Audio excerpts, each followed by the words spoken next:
Hey everybody, and welcome. This is episode 25 of my weekly update video thing. This one is for the 13th of April 2016. So you may have noticed there is 2 more quests down there, and wow, it looks like there's a bunch more fish too. Okay, so there was an update to this game. But since this is just a weekly update thing, and it looks like a bunch of the fish look different too. So I am going to probably make a video on this later.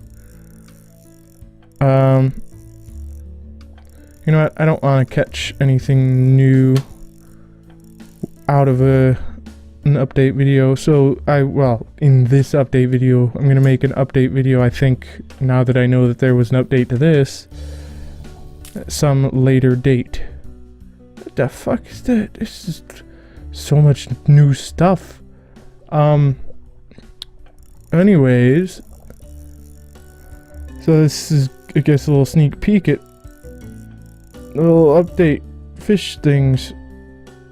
So yeah, anyways, the project coming along pretty well. I still have to actually print off the joints. I've finished the models for the joints, so that shouldn't take too long. It's a different fish, okay.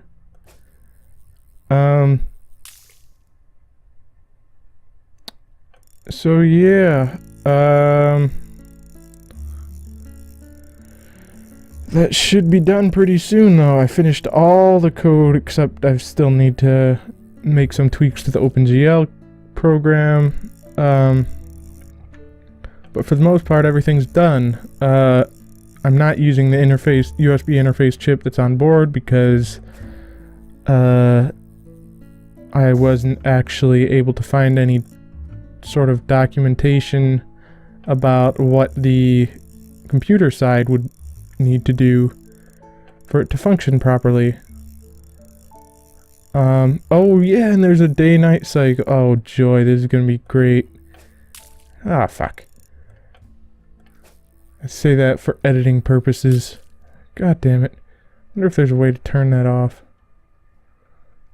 Oh god. Well, you'll probably be looking at a black screen, because I'm looking at a black screen right now. There's some scary sounds. Oh, thought I had gotten a hat. I guess not. Anywho, oh right, I was gonna check to see if there's a way to turn that off. Hang on. Doesn't look like it. Well, anyways, ooh, there's a hat there.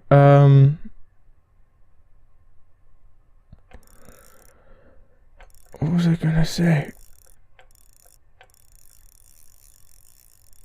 Was that a normal shark? Right, the USB thing. So since there wasn't any real documentation on what to do computer side for the code to get that working, I didn't want to, because I mean I could have given enough time, but I didn't feel that I had enough time. Need bigger text too, Jesus. Because that wasn't my project. My project, of course, was the glove itself. The computer, talking to the computer was just, ooh, that's my tummy. Talking to the computer was just a way to display what the glove's actually doing, and kind of to show what you could potentially do with the glove. So I, instead of using that, which turns out that I screwed up the pinout as well. I don't know if I've mentioned that before on here. But on the FPGA development board, there are a few input only pins, and I accidentally tried to, well, I set up the board so that one of those input only pins would be driving the clock for that USB thing, and you can't use an input pin to output a clock signal now, can you? No. So I would have needed to bridge that somehow, which wouldn't have been too difficult, but it wouldn't have been very pretty, and I wasn't about to order new boards just for that. That looked like some sort of ray. That's interesting. I mean, I probably didn't see much more than you can see, but yeah. Yay, the light's coming back. So, it looks like there is going to be more stuff that I can do with this game. That's cool. But other than that, well, for the communication between the computer now, I've got, well, 9 pins plus a ground pin, so 10 pins total, I guess, connecting the USB, well, the interface board, the main interface board, which is connected to the FPGA, to an Arduino, which then uses its serial capabilities to communicate with the computer. And that, I expected that to just be a little quick, easy thing. Like, no problem, just get her done. Not the case, apparently. It was kind of a pain. I just used a little, I mean, getting it to send, ooh, this is a new one. The Seer. Oh. Wow. Look how much it's worth. Damn. I don't think I really need that though. You'll get it, I guess. Fancy, fancy. But that thing that well, getting the Arduino to get the information from the FPGA, not a problem. I've basically got it talking back and forth, so it's sending an address to the FPGA while it's got a low, so it's got a byte, and then it's got like a data pin that was some sort of array, and so the byte is like a status pin.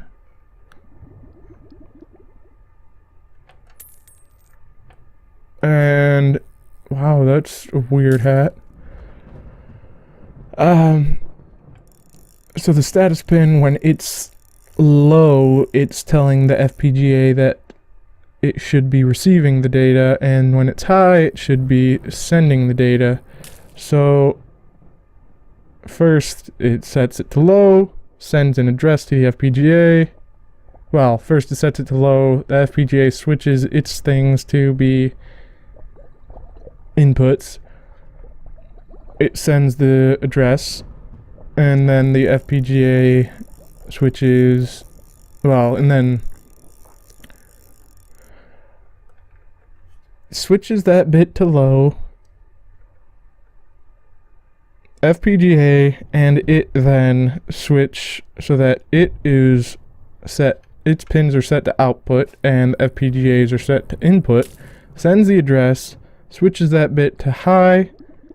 I think I've got a little delay for it to switch. That might have been before that I had the delay, just so that it doesn't force anything down, anything else. Switches its values, its pins to be inputs. FPGA switches its pins to be outputs, sorry, and then the FPGA sends the data in associated with the address. And so that address then, you got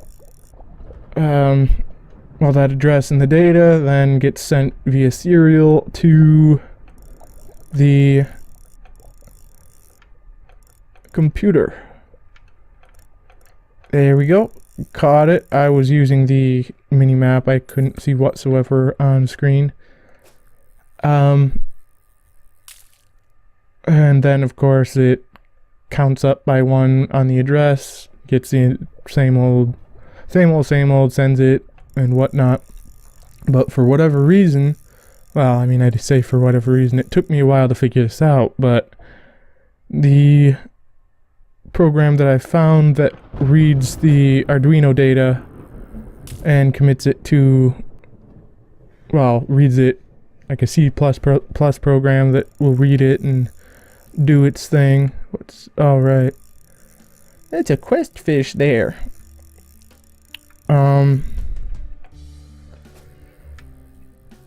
It then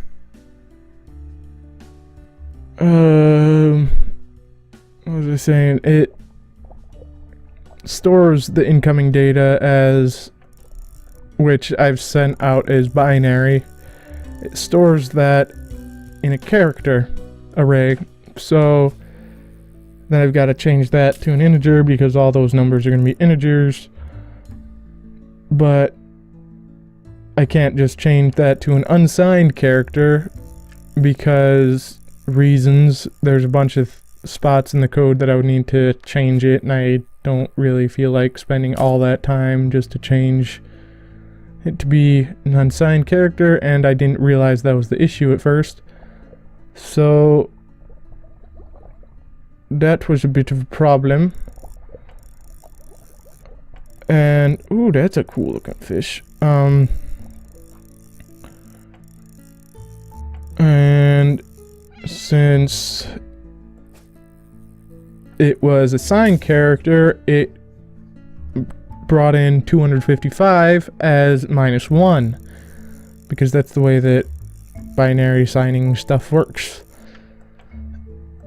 Well, it brought it in as something else, but then when I converted it to an integer, even strangely enough, if it was an unsigned integer, it would remember, which I would understand. You know, it's if the character is -1 and it sends it to an integer, I would understand it keeping the 1. But somehow it kept the negative, which I thought was weird, and which is a major reason that it took me so long to figure everything out. So what I ended up doing was sending it through an if statement that said, hey, if this, well, and part of the reason was I was troubleshooting it in hex, so it just looked like it just added a whole bunch of F's at the beginning, which was weird. So my initial thought was, oh, I'll just check to see if it's over 127, I think. Yeah, if it was over 127, then I'll just subtract however much those 6 extra F's took up. Of course, that didn't do anything because it was -1. It wasn't 128. So now what I have going on is an if statement that says if it's less than 0, then add 256 to it, and that gives me the right values. So yeah, that took way longer than it should have, and it also took way longer than it should have to explain it just now. Yay! And other than that, I mean, project still gotta finish that. I have actually been falling a little bit behind in school because of that, aside from the project, of course, like the labs and stuff. I've gotta catch up with those. Shouldn't be too bad though, but you know, it's not going to be easy coming up with content at the same time, you know. So gotta finish that stuff up, but like I said, all I need to really do is print off the joints. I'm probably gonna print off a cuff to put all the larger boards on. That wouldn't take long. I just need to, it'd be a pretty simple model to make. Other things that I need to do. Well, I mean, last week, well, the weekend before last, I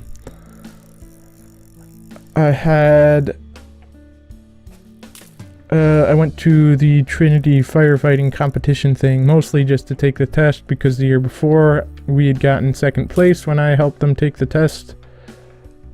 So, you know, I was thinking, oh, maybe we'll do it again. But the test was considerably easier, which kind of got rid of that little bar thing. They never announced anything other than the first place for it. We could have gotten second again.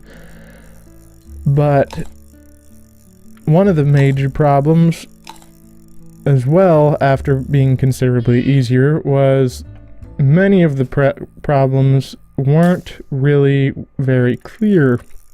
And what I mean by that is not everything was like it was multiple choice, but potentially a bunch of them could have been the right answer. Like the first one had a bunch of LEDs and was like, okay, here's like I think a 12-volt source, had a bunch of resistors. Two of them, the resistors were in parallel with the LEDs, so under basically any situation, unless they're completely perfect ideal LEDs, I guess, with no maximum current whatsoever, they wouldn't have worked. And it was asking, you know, which ones light up if they require a voltage drop of, I think, 2 volts across the LEDs and a current of 10 milliamps. They wrote mega amps, but you know, what are you gonna do? They corrected themselves after someone asked. And so the two that weren't in, the resistors were in series with the diode. One of them had a current of exactly 10 milliamps. And the other one had a current of 100 milliamps. So, is it just the 10 milliamp one? Is the 100 milliamp still low enough for it? Would the... Oop. Shit. I mean, it's just... Whoa. Stupid, buddy.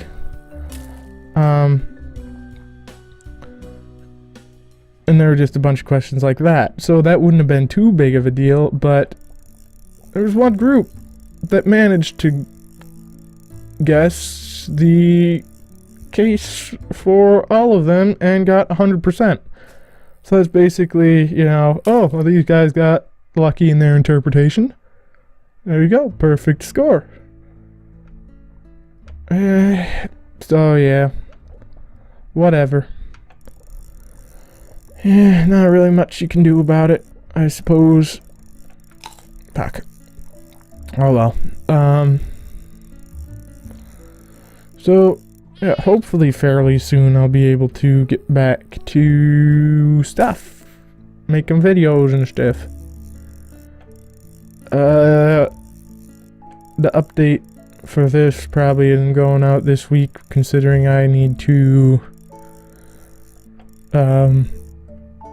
like, not this update that I'm recording now, I mean the update, the video about the Cat Goes Fishing update isn't going to be going up this week because I need to go soon. So next week, probably, there will be an update, hopefully, maybe, I don't know. Hopefully the audio for this is better. I changed the setup a little bit.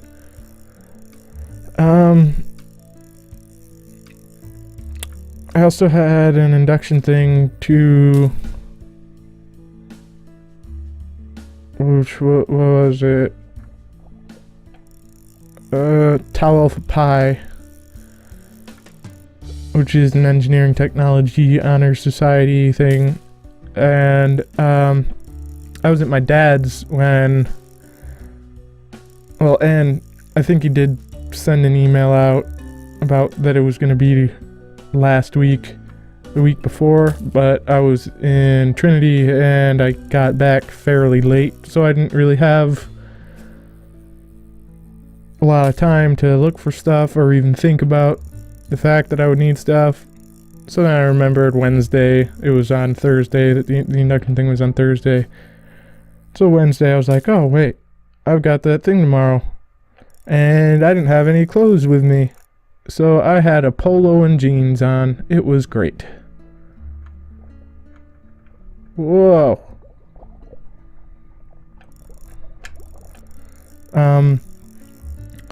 So yeah. Let's just do... Okay, yeah, but surprisingly, I wasn't really the worst dressed there, which, like I said, surprisingly. But yeah, it was great. Well, I guess that's all for now. I don't really know what else I could talk about, so I'll end it there. Hopefully that's everything that I needed to talk about, really. Thank you all so very much for watching, and I will see you in the next episode of whatever it is you decide to watch that I'm in. Goodbye.